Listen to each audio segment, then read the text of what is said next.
Street Genius Spot 38. This clearly makes sense. It feels true for me, but still fucks hurts that my brother and I aren't close, and there is no positive way to spin it. There is no secret way to glorify myself through this knowledge. Sometimes brothers, even brothers who love each other, don't have close relationships. And that's fine. It's hard to accept at first, but that's fine. What is objectively true about your situations is not as important as how you come to see the situation, how you choose to measure it and value it. Problems may be inevitable, but the meaning of each problem is not. We get to control what our problems mean based on how we choose to think about them, the standard by which we choose to measure them. Rock star problems. In 1983, a talented young guitarist was kicked out of his band in the worst possible way. The band had just been signed to a record deal and they were about to record their first album. But a couple days before recording began, the band showed their guitarist the door. No warning, no discussion, no dramatic blowout. They literally woke him up one day by handing him a bus ticket home.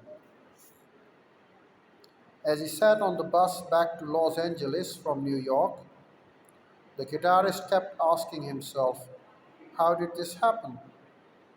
What did I do wrong? What will I do now?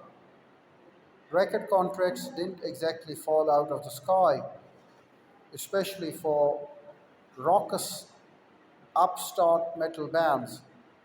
Had he missed his one and only shot? But by the time Bus hit LA, the guitarist had gotten over his self pity and had vowed to start a new band. He decided that his new band would be so successful that his old band would forever regret their decision. He would become so famous that they would be subjected to decades of seeing him on TV, hearing him on the radio, seeing posters of him in the streets, and pictures of him in magazines. They would be flipping burgers somewhere, loading vans from their shitty club gigs, fat and drunk with their ugly wives, and he'd be rocking out in front of stadiums crowds, live on television. He would bathe in the tears of his betrayers, each tear wiped dry by a crisp, clean $100 bill. And so the guitarist worked as if possessed by a musical demon. He spent months by recruiting the best musicians he could find, far better musicians than his previous bandmates. He wrote dozens of songs, practiced religiously. His seething anger fueled his ambition.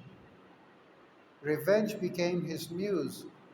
Within a couple of years, his new band had signed a record deal of their own, and a year after that, their first record would go glad.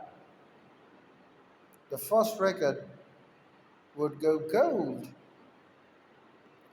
The guitarist's name was Dave Mustaine, and the new band he formed was the legendary heavy metal band Megadeth, and Megadeth would go on to sell over 25 million albums and tour the world many times over. Today, Mustaine is considered one of the most brilliant and influential musicians in the history of heavy metal music. Unfortunately, the band he was kicked out of was Metallica, which has sold over 180 million albums worldwide. Metallica is considered by many to be one of the greatest rock bands of all time.